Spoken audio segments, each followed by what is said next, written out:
Ողջույն, եթերում Drive News-ն է։ Այսօր, ճիշտ ասած, ես դեռ չգիտեմ, թե ինչ ավտոմեքենա ենք մեր փորձարկելու, բայց մեր պրոդյուսերը խոսք է տվել, որ դա ինչ-որ անակնկալ է։ Թե ինչ անակնկալ կարող է լինել, չգիտեմ, բայց ասել է, որ Honda է եւ ինչ-որ տյունինգապատ։ Հիմա ուր է։ Էսա։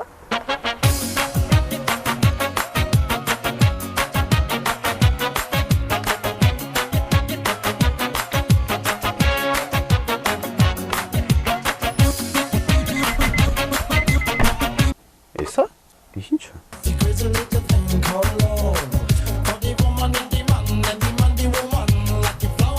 Ձեր մեր այսօրվա անակնկալը։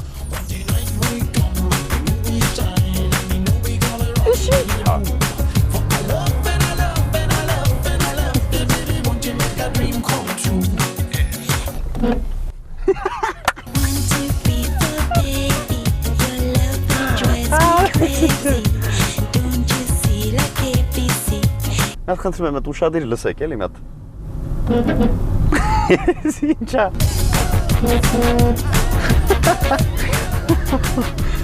Հա, բայց ես ուղղակի չեմ հասկանում, հիմա ինչ պետք է անենք այս ավտոն։ Այս ինձ թվում է ամենաթույլ 1.3 տարբերակն է։ Ու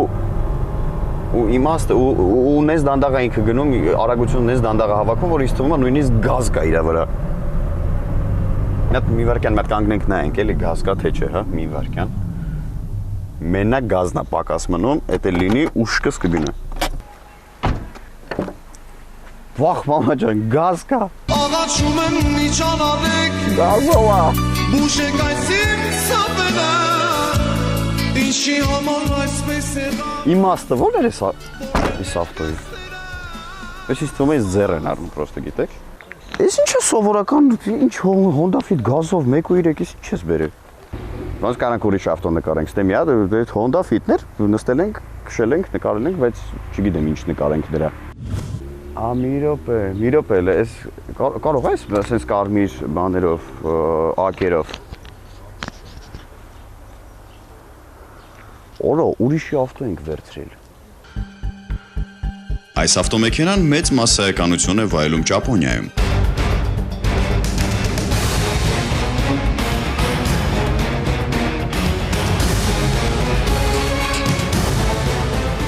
Honda Fit-ի մեջ հաջողությամբ համադրվում են գրավիչ արտաքինը, ժամանակակից տեխնիկական լուծումները եւ կոմպակտ չափերը։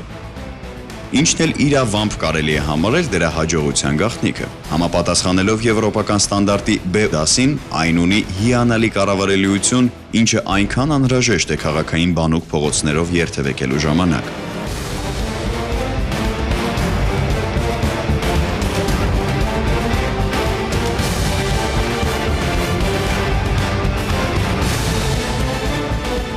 Ավտոմեքենան կառուցված է բոլորովին նոր հենահարթակի վրա եւ ունի չափազանց կոմպակտ կախոց, որի նպատակն է առավելագույն չափով իջեցնել հատակը սրահում գտնվողների հարմարավետությունն ապահովելու համար։ Իզուր չէ, որ հայրենիքում Honda Fit-ը երկու անգամ 2001-ից 2002 եւ 2007-ից 2008 թվականներին ճանաչվել է տարվա ավտոմեքենա։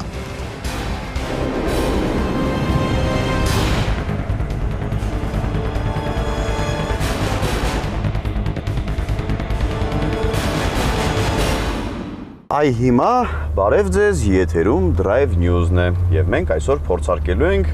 Honda Fit Type S։ Type S-ը ընդհանրապես լինում է մեխանիկական փոխանցումատուփով, այստեղ վարիատոր է, բայց մենք ունենք նաեւ ղեկանիվի վրա ձեռքով փոխարկումներ կատարելու հնարավորություն, այնպես որ համարյա մեխանիկական փոխանցումատուփ, իդեպ 7 աստիճան։ Եվ այսպես 2005 թվականի արտադրության 1.5 լիտր ծավալով շարժիչ։ Մաքսիմալ արագությունը 180 կմ/ժ, բնականաբար բոլոր ճապոնական մեքենաների նման, որովհետև Ճապոնիայում մաքսիմալ արագությունը, ընդհանրապես Ճապոնիայում, ամբողջ Ճապոնիայում, մաքսիմալ արագությունը 180 կմ/ժ-ն է, դրա համար բոլոր մեքենաները արտադրվում են մաքսիմալ 180-ով։ Հարմարություններից այստեղ արդեն նորմալ ձայնային ազդանշան, ինչպես տեսակ արդեն տյունինգապատ, արտաքին տյունինգապատ, աուդիո համակարգ, դա ավելի ճիշտ կարելի ասել մուլտիմեդիա համակարգ, բայց չգիտեմ, չեմ կարող ասել բարձրակարգ, որովհետև գործարանը ինչ է։ Պարզապես touch screen monitor, այստեղ կա անտենա, TV անտենա է։ Շատ հետաքրքիր բան է, իրոք։ Չնայած չգիտեմ այստեղ աշխատում է թե չէ Հայաստանում, բայց Ճապոնիայում աշխատել է իր ժամանակներով։ Մեխանիկական կառավարվող նստարաններ, բայց ապակիները բնականաբար էլեկտրական են, 4-ն էլ։ Օրինակ, այն մյուս Honda Fit-ից տարբերվում է ներքին այս հարդարանքով, կտորի որակներով։ Չնայած այնպես չի, որ ես իմ ինչ բարձրորակ կտոր է, բայց ամենայն դեպս այն մեկը շատ ավելի ցածր կլասի էր, էլի։ Սա համարվում է ընդհանրապես կարելի ասել full տարբերակը, որովհետև 1.5 լիտրն է ամենահզոր տարբերակն է Fit-ի։ Ղեկանիվը նորմալ, այնպես չի, որ ես իմ ինչ հարմարություններով սովորական ղեկանիվ, բայց դե արդեն ինչպես ասեցի, փոխարկումներ կատարելու հնարավորությամբ։ Իդեպ կարծեմ վերքան։ Ահա, բարձրության կառավարմամբ, այո։ Բայց հետ առաջ չի լինում, միայն բարձրությունն է կառավարվում։ Քշելու ընթացքում չփորձեք անել, շատ անհարմար բան է։ Կլիմատ կոնտրոլ, 1 գոտի, բայց դե էլի բան է։ Այս մեքենան ընդհանուր իր չափերով մի գոտի է, էլի։ Ինչքան մեքենա է։ Չնայած որ նա համարվում է արդեն B դասի մեքենա, A դասի չի։ Այսինքն սա չի համեմատվում, կոնկուրենտ չի, այսինքն Nissan March-ին, Toyota Vitz-ին, նրանք A դասի են, իսկ սա B դասի, այսինքն մի քիչ ավելի մեծ։ Այս մեքենան որոշ տեղեր անվանում են mini-van։ Ներկենտրոնական բարձակը բնականաբար սա պլաստիկ, շատ կոշտ պլաստիկ։ Հաստատ սրա ձենը կլսվի մի օր։ Հիմա չի լսվում, մի քիչ լավ վիճակում է մեքենան, բայց հաստատ սրա ճռճռոցները, այդ շրխկդղկոցները հաստատ մի օր գալու են։ Մեքենայի կախոցները բավականին կոշտ են, սպորտ տարբերակն է։ Ու ճանապարհի վրա իրեն բավականին լավ ազգում։ Օպերատորը ընկավ։ Ախ, տեսակ ինչ կոշտ էր, ասում եմ, չէ։ Այնպես որ պետք է դանդաղ անցնել։ Մի քիչ մեր Հայաստանի համար դե բնականաբար անհարմար, որովհետև մեր մոտ ամենուր ենք այդ փոսերն են եւ ամեն ինչը, եւ ձեզ այդ ձայները ապահովված են, բայց միևնույնն է, իր չափերի համար եւ իր խնայողականության համար եւ ոստիկաններ, բարև ձեզ, ավտոմատներով, ինչ խաբարա։ Լավ, չշեղվենք։ Իր չափերից ելնելով կարող եմ ասել, որ շատ հարմար է մեր քաղաքի համար, որտեղ մեր քաղաքի փողոցները փուջուր են ու խայտարակ շատ մեքենա կա, որ միշտ գտնվում է մեկը, որ անպայման ձեզ խանգարում է։ Այս մեքենան հատուկ նախատեսված է նրա համար, որ հենց այդպես փուջուր ծակերից դուրս գաս։ Բավականին մանևրային մեքենա, բայց ասենք բնականաբար բարձր արագություններ սիրողների համար չի նախատեսված, էլի։ Այս մեքենան կամ հանգիստ վարման սիրահարների, բայց այդ դեպքում ինչի են սպորտային կախոցներ դնում, չգիտեմ, կամ կանանց համար է, որոնց դեպքում նույնպես, չգիտեմ, ինչի համար են սպորտային կախոցները։ Բայց դե սիրահարները կան, բնականաբար, օրինակ ես շատ եմ սիրում կոշտ կախոցներ, որովհետև բարձր արագության տակ յուրաքանչյուրը որն է, դե համեմատաբար յուրաքանչյուր շրջադարձ կարող ես կատարել։ Լուսարձակներ, ապակին մաքրելու հարմարանք, Սեջ կոնդիցիոներ արդեն ասեցի, հայլի, հետևի տեսարանը ցույց տվող հայլի։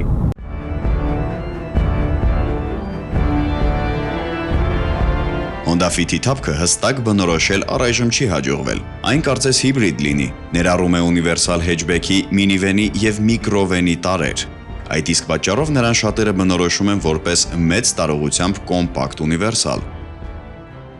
Կապոտի եզրագիծը սահուն անցնում է դիմապակուն եւ կտրուկ իջնում հետևի դրան մոտ։ Բայց այս ստանդարտ լուծումը չի խանգարում Honda Fit-ին լինել ճանաչելի, ինչին դիզայներները հասել են դետալներին յուրահատուկ տեսք տալով։ Առավել ևս, որ կոնկրետ այս դեպքում բամպերները իրականացված են սպորտային ոգով։ Ընդհանուր առմամբ Honda Fit-ը համարվում է ամենագեղեցիկ ավտոմեքենաներից մեկը իր սեգմենտում։ Այդ իսկ պատճառով ասպարեզ դուրս գալուց հետո առաջին 10 օրվա ընթացքում Ճապոնիայում ավտոարտադրողը ստացել է 23000 պատվեր։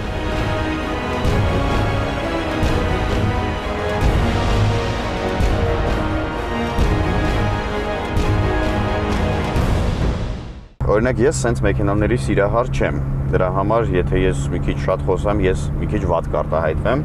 բայց սա իրականում ճաշակի հարց է եւ արդեն, չգիտեմ, ամեն մարդու ոնց հարմար է։ Այ մեկը չեմ հասկանում, որ նամանավանդ սրա թույլ տարբերակի վրա դնում են գազ, ինչպես մեր նախորդ մեքենաներ, ինչ լավ էր պրծանք այդ մեքենայից, թե չէ խայտարակ էին կլնելու։ Հույս ունեմ այդ մեքենայի տերը մեր եթերը չի նայի, թե չէ մի քիչ լավ չի լինի, էլի։ Շատ ձիգ, այսպես կոմպակտ, կոկիկ, սեղմված sense ավտո է, բայց իրոք ինչ որտեղ հաճելի է քշել, գիտեք։ Մեքենայի ղեկանիվը էլեկտրոնային ուժեղացուցիչով է, վերջապես։ Եվ եթե ձեզանից շատերը կիմանան, թե դա ինչ է, ով մեկ անգամ գոնե վարել է էլեկտրոնային ուժեղացուցիչով մեքենա ղեկանիվով, կիմանա թե դա ինչ է, այսինքն դա այն թեթև շատ թեթև ղեկերն են, էլի, որ sense ձերքը sense դնում ես sense վրան մեքենան փախնում է միանգամից, բայց այդտեղ մի քիչ ուրիշ է, այդտեղ մի քիչ ավելի կոշտ է, օրինակ Toyota Vitz-ի նման չի, Toyota Vitz-ինը շատ թույլ է։ Nissan March-ինը դրանից մի քիչ ավելի կոշտ է, իսկ սա March-ից կոշտ է, այսինքն նորմալ է։ Վարելիքի ծախսը, որը շատերին կհետաքրքրի, այս մեքենան գնում են հիմնականում վառելիքի ծախսի խաթր, ոչ այնքան իր գաբարիտների, քան վառելիքի ծախսի։ Քաղաքային պայմաններում մոտավորապես 8-9 լիտր, այսպես։ Դե մայրուղում չեմ կարող ասել, կարծում եմ մի 5-ից 6 լիտր պետք է լինի, չեմ փորձարկել մայրուղում։ Բայց էլի շատ լավ ցուցանիշ է, եթե հանգիստ նորմալ քաղաքային պայմաններում վարես, գալիս է 8 լիտր, շատ լավ է։ Դե բնականաբար մեքենան շատ թեթև, քաշը մոտ մի տոննայից մի քիչ ավել, մոտ մի 50 կիլոգրամով։ Դրա համար աշխատում են մեքենայի արգելակները գերազանց, այն դեպքում, որ հետևի արգելակման համակարգը բառաբանային է, այսինքն դեմինը սկավառակային, հետևինը բառաբանային։ Բայց միևնույնն է աշխատում է շատ լավ։ Եվ ասեմ, որ հետևը նույնիսկ հետևը ունի ABS, այսինքն բառաբանային է, սիստեմն էլ ունի ABS։ Մի խոսքով արգելակները շատ լավն են։ Հիմա երևի թե դուրս գանք փողոց այս հանդարտ ճանապարհից եւ մի քիչ էլ ավելի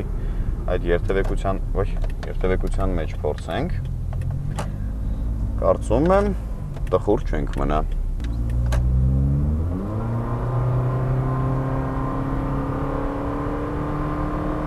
Շատ բարի արագություն է հավաքում։ Ոյս վարիատորը փոխանցում ատուփը, այդ որ անընդհատ sense բարձր այդ պտույտը պահում է sense գոռում է ու դրա պատճառով չես հասկանում մեքենան արագություն հավաքում է թե չէ։ Մեծ տպավորությունն է ոնց որ այդ ձենից մենակ նես տպավորությունն է որ մեքենան նույն տեղը կանգնած է։ Արագություն չի հավաքում։ Չէ, իրոք շատ լավ մեքենա է։ Չնայած որ ես նրանց չեմ սիրում, ես ինձ բուջուր ավտոներ չեմ սիրում, բայց այս մեկը շատ լավն է, որովհետև երևի թե ինքը որ sense կարելի ասել սպորտային է, ինչ չակերտավոր սպորտային։ Երևի դրա համար է մի քիչ դուրս գալիս, բայց վարելն էլ է հարմար։ Այ օրինակ հիմա քաղաքային այս երթևեկության մեջ իրոք բավականին sense հարմար բուջուր, sense մանևրային, շատ շուստրի sense մեքենա է, էլի։ Այսինքն այդ գծից գիծ տեղափոխվելը բան շատ արագ է տեղի ունենում։ Շատ լավ է լսում։ Ինչպես ինձ ասում են, նամանավանդ իմ օպերատորը, ասում է որ հետևը օրինակ այդքան էլ հարմար չի, ինչքան որ ես էի ասում։ Չնայած այնպես չի որ ես ասել եմ նստելատեղերը շատ հարմար են բան, բայց օրինակ ինքը մի քիչ դժգոհում է ու ինքը շատ այսպես անհամբեր սպասում է թե եփենք մենք տեղ հասնելու։ Չնայած որ դիմացի նստարանը բավականին առաջ գալիս է, այսինքն նեղվածք չի այդքան։ Երևի թե մեքենայի կոշտությունից է, կարծում եմ, մեքենայի կոշտությունից եւ այդ իր կտրուկությունից է։ Ինչպես ինքը ինձ տեղեկացրեց, եթե ոչ մի տեղից չբռնվեր, գլուխը կխփեր միտեղ եւ նրա ուշքը կգնար։ Չէ՞։ Հա։ Ճիշտ եմ ասում։ Հա։ Ասեմ, որ մեքենայի հզորությունը կազմում է 110 ձիաուժ, որը բավականին չէ, բայց նորմալ է 1 տոննա քաշի համար, այն էլ նորմալ քաղաքային պայմաններում վարելու, օգտագործելու համար։ Այսինքն այդ դիսկոմֆորտը չես զգում էլի, որ թեթև գազը սեղմում ես, մեքենան միանգամից արագանում է, պետք է կանգնեցնես, ինչ որ անընդհատ այդ գործողությունները չես անում, դու ստաբիլ, sense թեթև գազը սեղմած գնում ես եւ բավականին հարմար է։ Բայց 110 ձիաուժը ասեմ, որ քիչ չի այս մեքենայի համար։ Նորմալ է մի խոսքով։ Բայց նայած ինչի համար է նորմալ էլի։ Հարաբերականը։ Բայց այս մեխանիկական պահը ինձ շատ դուր եկավ, օպերատոր բռնվի։ Ես իրոք զարմանում եմ այդ փոխանցումատուփի այդ աշխուժության վրա, այդ կտրուկության վրա։ Մեկ միանգամից փոխում է։ Միանգամից հասկանում է։ Ես ասեմ վարել եմ Porsche Cayenne, որը էլի ուներ այսպես ղեկանիվի վրա փոխարկումներ կատարելու կոճակ։ Այսքան կտրուկ չէր նրանը, իրոք։ Ինչ եմ համեմատում Porsche-ի հետ, որովհետև նրանն էր ղեկանիվի վրա, ես դա եմ հիշում էլի, թե չէ ղեկանիվի հետևում գտնվող շատ կան, տարբեր փոխանցումատուփեր են բնականաբար նրանն էլ է ուրիշ, բայց խնդրեմ։ Բայց ինչ վերաբերվում է այս փուճուր մեքենայի այս վարիատոր փոխանցումատուփին, շատ արագ է կատարում փոխարկումները։ Մի անգամից հասկանում եմ։ Այդ ոնց որ մոտոցիկլետ լինի։ Կարճ, փուճուր, ասես լիքը փոխանցումներ են։ Մեկ օբա։ Շատ լավն է։ Նա փորձենք նրա արագությունը, մի քիչ, քիչ շատից էլի։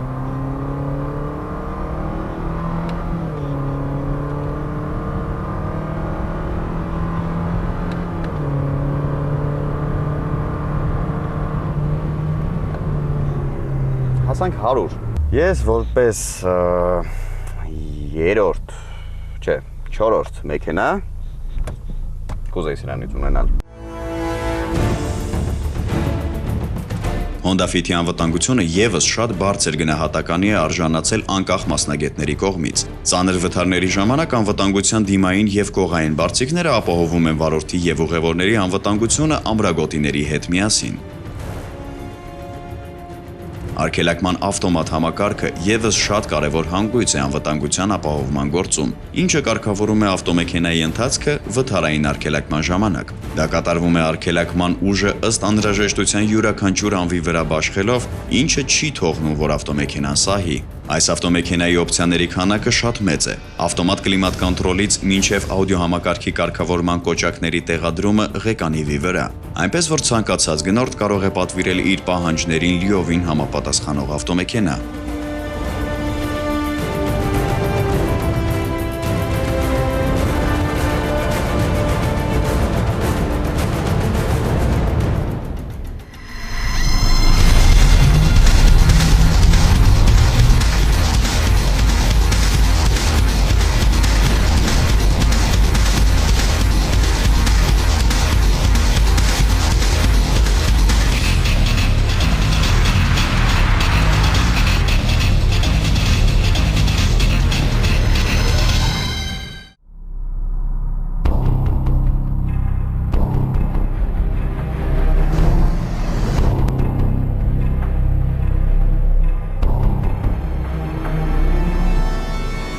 Ես լրիվ պատահական, այսպես ոտքով այս գիշերվա ուշ ժամին զբոսնում էի այս ամայի մայրուղով եւ լրիվ պատահական, լրիվ հանկարծակի հանդիպեցի այս մեքենային, բայց արդեն գիշերով որտեղ ես տեսա, որ այս մեքենան նաեւ ենթարկված է լույսային թյունինգի։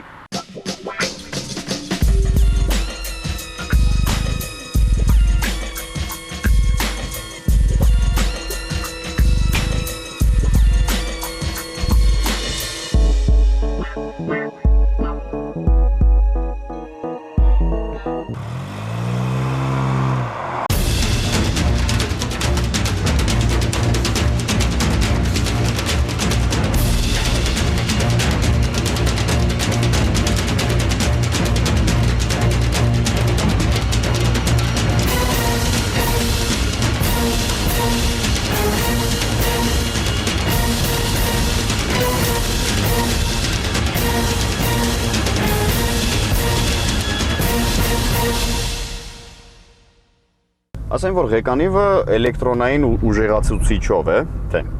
այ ուժեղացուցիչ։ Ասեն որ ղեկանիվը, ոյ, կոկվավ GoPro-ն։ Ախ, հիմա չի լավ այդքան էլ աղ չէր։ Ատամը սկսում է ցավել։ Դա շատ վատ է։ Այն կոպեկ կա մոտդ։ Հիմա ցավազրկող առնես։ Սա ուշ կսկետա ցավից։ Ունես 100 դրամ։ Հավանայի։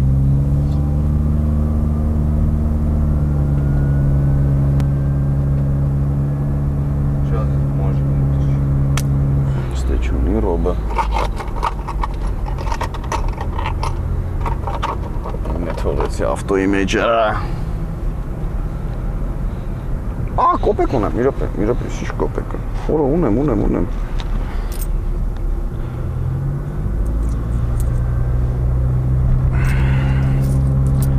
Դեջիջիլ, մեծ թեմ ապտեկա, որ դուս ճանենք, վախ, օրը սրև ոնց է ցավում, ապտեկա, շատ ուժեղ ցավում արա,